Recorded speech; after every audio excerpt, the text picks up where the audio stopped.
Well, hey, Maggie, it's great to see you. How have you been? I am absolutely great. Well, good. Welcome back to Gunners. Oh, my gosh, it's always so fun here.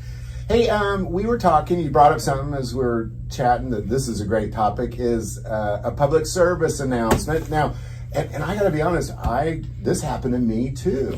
I've done this a million times, but I still mess this up. So go for it. Darling ladies and delightful gentlemen, this is your ATF Form 4473, and you have been completing these to purchase firearms lawfully and legally from your favorite firearms dealers for the last, probably longer than I have existed on the planet.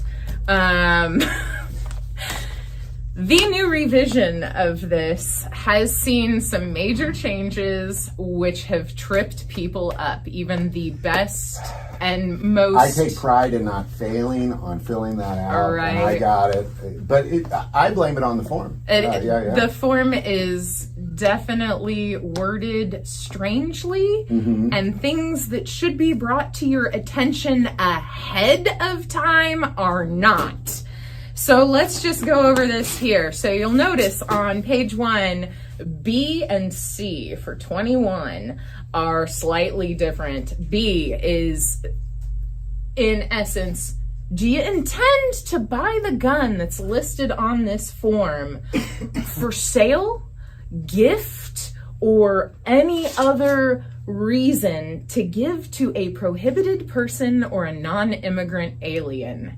So the first part of it asks, do you intend to purchase this firearm? And that is as far as people will read. At that point, they stop, and they check yes, and then they move on. Ideally, no, probably. They don't read the rest of the question. They stop at, do you intend to purchase the firearm listed on this form? Oh, okay, and then they just check That's yes. where they stop. Oh. They do not finish reading the rest of the sentence. I did not. Now, I did not make this mistake. That was not your mistake. That's not the mistake I made. No. The other mistake is the blame of people not reading the entire sentence. Yes. The other one is the blame on the form. Please finish reading the sentence. And then on page 2. This is where they mess up. Oh man, at the top right here after 21, letter M, which asks, hey, are you an alien illegally or unlawfully here in the United States?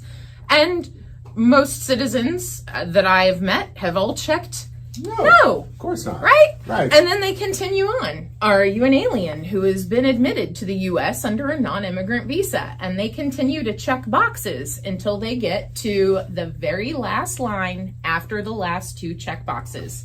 This is question 21N1 and question 21N2 on Federal Form 4473, which states in tiny fine print at the very end of both blocks, U.S. citizens, please leave 21N1 and 21N2 blank.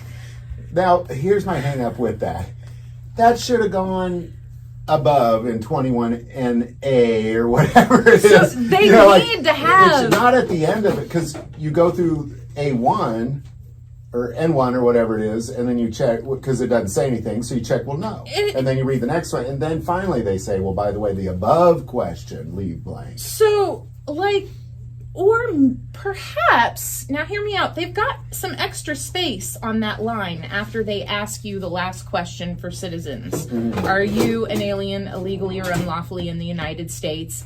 And then there's a blank. Believe the correct thing to do would be to direct U.S. citizens to question 22, which is their signature. U.S. citizens don't answer. Yes. Please skip to line 22, sign and date on 22 and 23. So the reason we're bringing this out as a public service announcement, how often since this new form has come out, what would you say the percentage? Because I messed it up too, and I did it because the same reason. You answered 21N1. Okay, there's nothing after it. So you read the sentence, and then you do answer the question. And it says it. So then I had to go in and initial it and put this date. What's the percentage of people that mess that up right now? Currently, this is a new form. It became mandatory use on the 1st of April, 2023. And it's kind of a 50-50 toss-up. Yeah. About half of them will pay attention when you say, hey, skip these last 2 questions. And then some people will still make those mistakes and check those boxes and then go, oh, wait, it says U.S. citizens, leave it blank.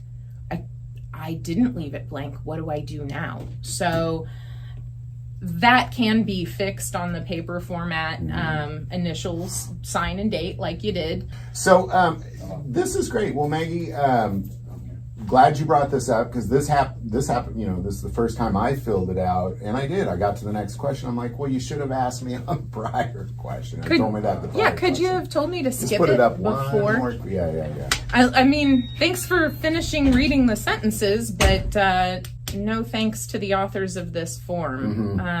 So sorry. I know you guys, I hate to say it, but anybody who does paperwork and makes these forms, you guys put a lot of time and effort into it. I'm not just talking ATF forms. I'm talking anybody that is making documents to sign or to purchase, lease agreements, anything like that. And so having something that is difficult to read is a little on the miserable side. Instructions to leave things blank need to go to the top of that section, not at the bottom. Yeah. Is really what it, if the instructions are, if you qualify under this thing, leave it blank. That needs to go at the top, not the bottom. That's my personal opinion. Yes. I've always been a read left to right and then down. Yeah. And not right to left and up. So I'm not trying to really.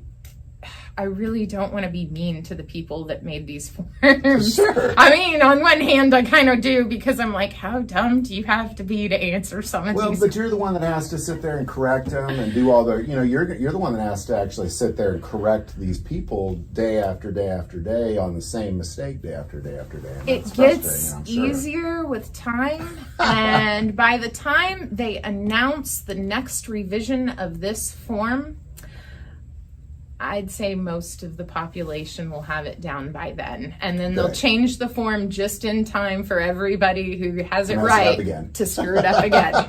It never fails. All right, well, this has been a public service announcement by Mark and Maggie. Yes, it has. Well, Maggie, thank you so much. Thanks for bringing this up because, again, I just messed that up about a week ago. It was earlier this week, as a matter of fact. Yeah. And we've been trying to warn our customers here at the counter ahead of time, like, hey, by the way, there at the very bottom, if you're from the United States and you are a citizen, you stop at letter M. Yep. 21 letter M is your last checkbox as a United States citizen, and you will skip down to 22, put your beautiful signature on the line, and 23 is today's date. Then you don't have anything to correct. True story. Awesome. Well, Maggie, thank you so much. We really appreciate it. Well, thank you. And thank you for taking the time to make this easier on both sides of the counter. Yeah, and that's what the public service announcement is. This is amazing. Yeah, awesome. Well, Maggie, thank you so much. We'll just keep on talking. All right. Until next time. See you around, Mark. All right. Bye-bye. Bye, everybody.